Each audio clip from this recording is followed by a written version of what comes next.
When it comes to creating any kind of pilot, you have to think about ways to advertise. We could work on creating things such as flyers, leave behinds, and create a social media page. With the social media page, we can start by following other UE organizations to create that bond when they follow us back. We can then start following UE students, and if they're interested, they can see our page and they can follow us back. This is when we will start sharing posts advertising what our goal is, and then we can host a call-out meeting. We could rent out a room in SOBA or iCamp and host 2 different meeting times to accommodate those who may be interested, whether it has to do with work or with school. This would ideally be within the first 2 to 3 weeks of creating our pilot. Once we have our social media presence, we can start small. Our flyers can easily be made in applications like Adobe Photoshop, Adobe Illustrator, or apps like Canva. We can put on them graphics of people doing things as a team, and we can leave them behind all over campus. We can put them in places like Ridgeway, ChangeLab rooms. We can put them in dorms like Schrader, Newhall, or Jones, and more. We can also put them in bathrooms all over campus, inside the stalls like they do with the Flush newsletters.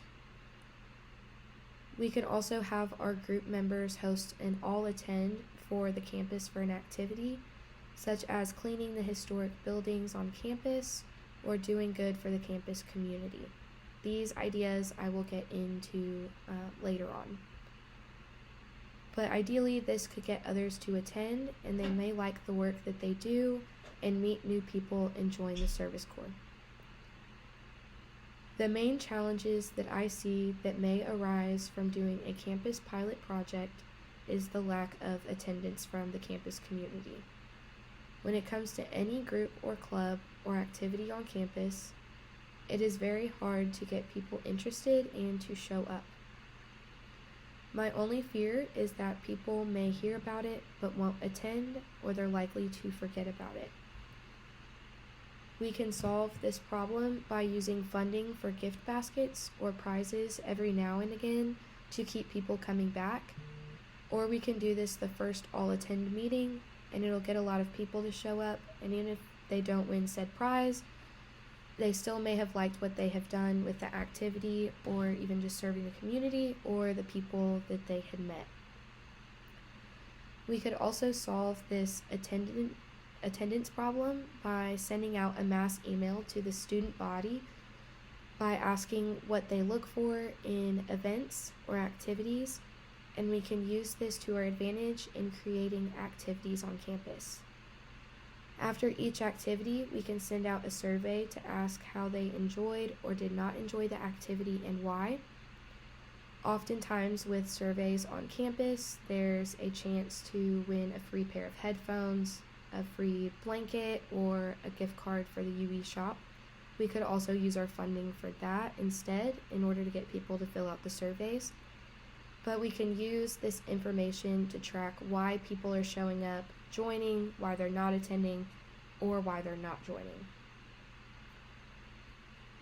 So when it comes to breaking down ideas for the calendar, from now until July, we have a lot of time to think of different activities so that we would be fully prepared for when we return to campus. We can also send postcards in the mail advertising the service corps, listing people involved and activities that we would do.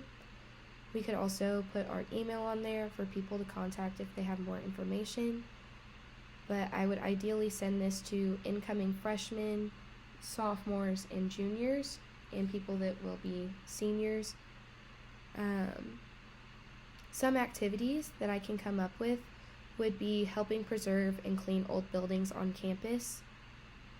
We could also teach safety classes like CPR, landscaping flowers, and having similar events to Chili Bowl to raise money for veterans.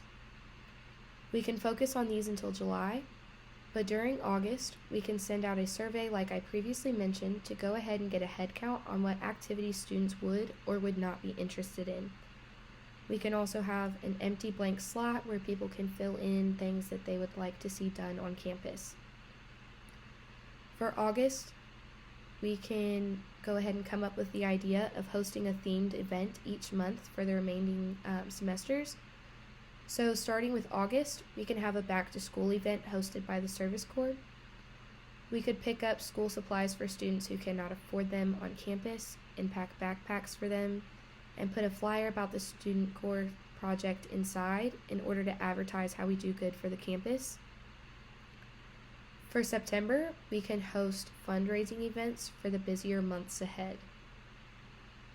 For October, we can host Halloween bashes, such as dances for people to come to if they may not have friends, but I think it would be a great way to get attention for like a monster mash for the Service Corps, where we can have us also there dressed up, but we can also give information on how to join. Another idea for October would be making spooky baskets for veterans and other people on campus. These are good ways to get our name out there since we are learning. We can also make spooky baskets of basic health essentials and donate them to students in need on campus or shelters surrounding the area. For November, we have to face Thanksgiving, which is when a lot of people may not have homes to go back to or food on the table. We can host multiple events on campus, such as a donation drive, fundraisers to buy food for people staying on campus, food drive for meals for veterans, and more. Once Thanksgiving actually comes, we can host a Thanksgiving meal bash before Thanksgiving break, and in order to come, you must donate canned goods instead of paying to participate. For December, we can host toy drives for kids in unfortunate circumstances, and we can come together to donate these to kids' shelters or places like Art Crisis Child Center. We can also partner with AT and PT students for their healthcare mobility truck and help veterans and those students in need or places surrounding us. In January, for the new year, we can tackle a New Year, New Me campaign and focus on promoting good health. Since January is also cold and Evansville weather is very wishy-washy, we can create a jacket drive for donating old jackets and donate them to shelters or students on campus in need. In February, the month of loving others, we can promote how good it is to be there for others. One event that I can think of would be hosting an event where people can write Valentine's letters to people in nursing homes and to veterans. In March, we can have a Lucky Gold potluck, and people can donate canned goods, and we can put them in a container shaped like a pot and donate them as well. Another idea for this we could also give out prize baskets from previous funds, and tickets require you to donate canned goods. Once names are drawn, we can give out basic healthcare essentials wrapped in goodie baskets, and inside of those we can have flyers advertising the student court. In April, it is very rainy outside and storms happen, so we can have people donate umbrellas and we can donate them to homeless shelters.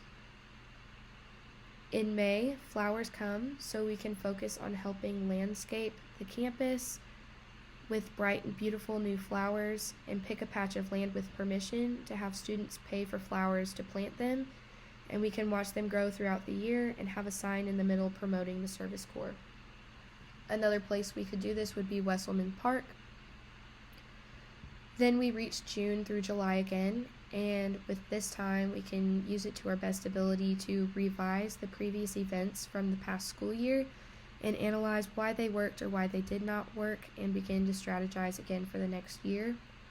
I also think that our social media presence would be very prominent during this, and sharing Instagram posts through Reels, TikTok, Facebook, and other social media would bring a lot of attention. We would also receive donations from alumni and people that are willing to donate to help do the good that we do.